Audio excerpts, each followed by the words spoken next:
absolutely crushing miles in both Hollywood and the wide open road, being the epitome of outlaw biker, yet one of the smoothest rides from Milwaukee.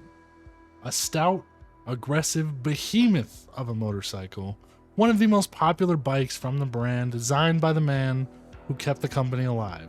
A little too dramatic of an intro. But hey, first of all, in case you didn't know, my name's Levi. On this channel, we go over the brass facts of everything Harley Davidson. So if you're into that, consider leaving a like and subscribing to the channel for more. Our goal for this video is gonna be 500 likes. I know that we can crush that pretty easily. Anyways, people of YouTube, take a seat, kick up your feet, and let's get right into it. These are the origins and history of the Harley Davidson Fatboy. This story actually starts almost a decade before the launch of the Fatboy. Throughout the 1970s, many companies overseas were producing motorcycles that appealed to the American market, being lighter, cheaper, and most of the time faster. The Japanese imports were giving American manufacturing a run for their money. And at this point, Harley Davidson was owned and operated by American Machine and Foundry, or AMF, basically the bowling company, but they made a ton of other stuff too. And depending on who you ask, AMF either saved Harley or kinda started the downfall. But that's for an entirely different video. In 1981, Willie G. Davidson, Von Beals, and 11 other employees bought the company back. 2 years later, in 1983, they would hold a meeting and basically come up to the conclusion that Harley was still in trouble. They needed a bailout, and who was better to ask for help than Uncle Sam? Now this is where the controversy starts. President Reagan pushed a bill, like basically 50% tariff on all imported motorcycles over 700cc, or about 43 cubic inches for the American boys out there. It put a chokehold on the cruiser market for Harley to basically rule over them all. And for 3 decades, Japan was like the #1 importer of bikes to America, and that was put to a halt. But while Harley was getting back on their feet, the company had a lot of things cooking. I mean, they had the Evolution engine in the works with help from Porsche. Funny how that works. And they also adopted a new frame from this manufacturing dude named Bill Davis, and that was actually the Softail frame, one of the most popular motorcycles of all time, and Harley didn't even design it. Now, once again, that's a totally different video that I do plan on making, but in this case, it's just gonna be about the Fatboy today.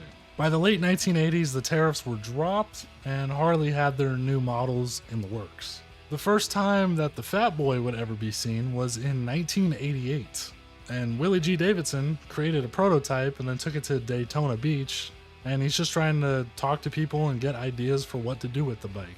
He did the same thing in '89. In 1990, the original Fatboy would be released, coming in one color option, and a little bit more controversy than the tariffs. It was coded the FLSTF. It was on that previously mentioned softail frame with a fat aesthetic. Now you're probably asking, what's more controversial than tariffs, especially in this day and age? Well, let me tell you, Harley does not claim this next bit of information is true, but you put the pieces together and let me know what you think. There was 2 nuclear bombs dropped in Japan in World War II. They were named the Fat Man and the Little Boy.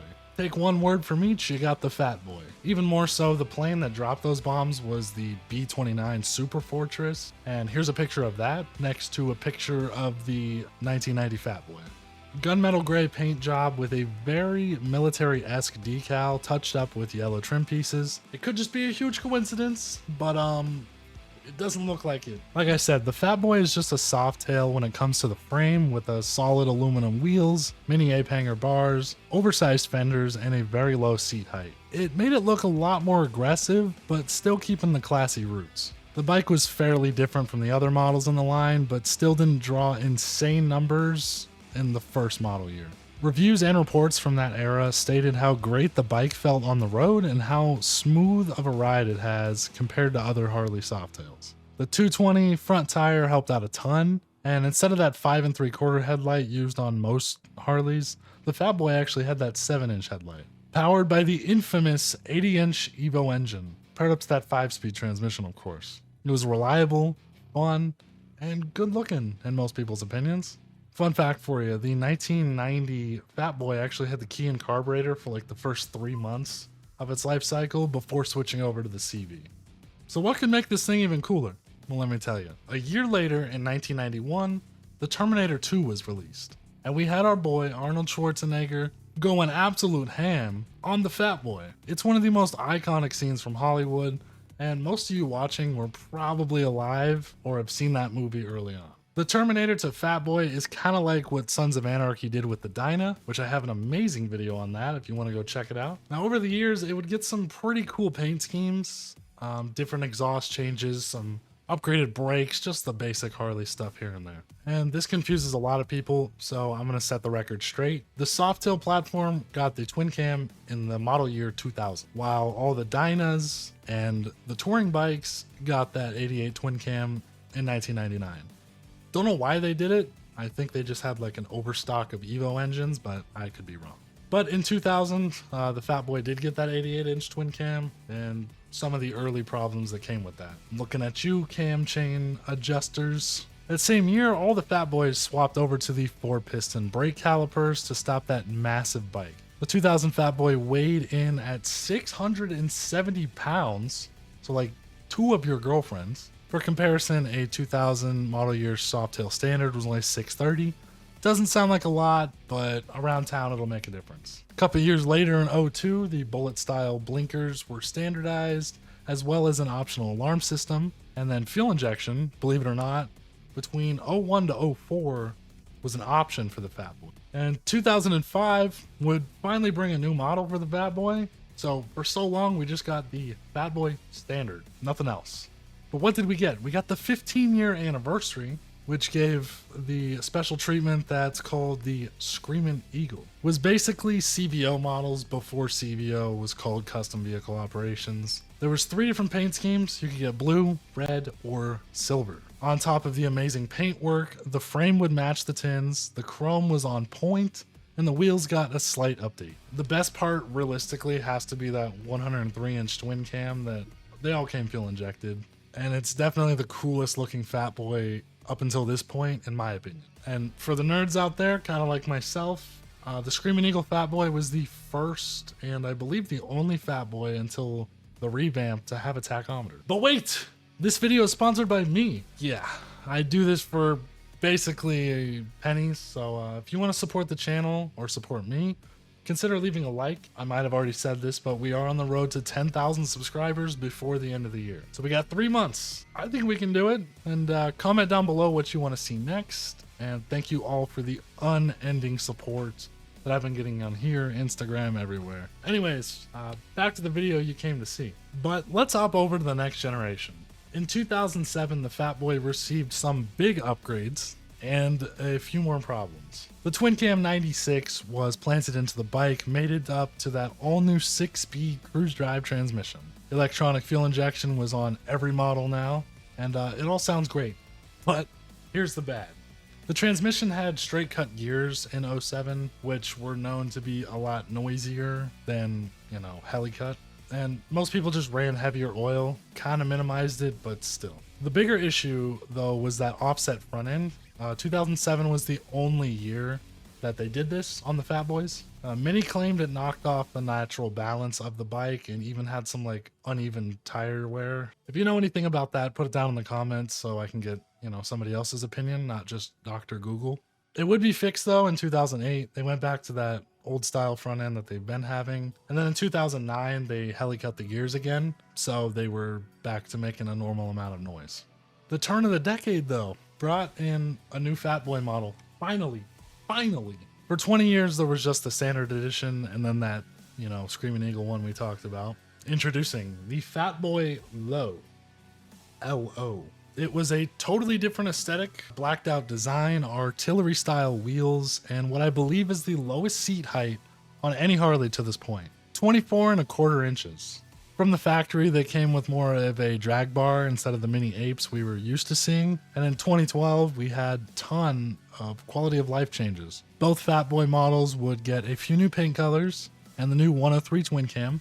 Harley also had a lot of technological advances this year too, like security systems, ABS brakes as an option, and even all electronic gauges for more accurate readings. Not a ton really changed with the rest of the twin cam era, but in 2018, as many of you know, Harley went downhill. Just kidding. Harley switched to the Milwaukee Eight. And the Milwaukee Eight era was kind of a big deal for the softail, seeing how every non-touring Harley that's mainline is a softail of some sort. That's got to show for something. But what really changed? The frame now had a single shock under the seat opposed to a dual shock setup under the bottom of the frame. It's a totally different feel if you've ridden both variations. Good news. You could choose between the 107 and 114 engine. No more Fatboy low though. The rear fender was kind of chopped down from the coattail style of before, and instead of the bullet hole wheels that everybody liked, you got these now. In my opinion, it looks like a pie crust. Not my favorite, but it's not the absolute worst thing I've ever seen. It had pullback handlebars instead of the apes, and it was a solid looking cruiser, still carrying on looks of before, but cleaned it up to look a little more modern. 2019, same bike, new colors. But in 2020, we had the 30th anniversary edition. I'm not gonna lie, this thing looks sick. All blacked out with some bronze highlights and badges. Even the wheels were black. And as for the rest of the Fatboys, they all came standard with the 114. 2022 though, some new wheels came into play. Don't know whose idea this was, but engineers have to keep their jobs. They're like slotted mags. I mean, it's alright. 2023 though, the model would get the 120th anniversary of Harley Davidson paint job. A few of the bikes got it, but in my opinion, it looks best on the Fatboy. And then there was one model that I totally forgot about. It was the Fatboy 114. Not to be confused with like the 114-inch regular Fatboy. I don't know who was in charge of like naming these and marketing, but they did a terrible job. In my opinion, it should have just been called the Fatboy S.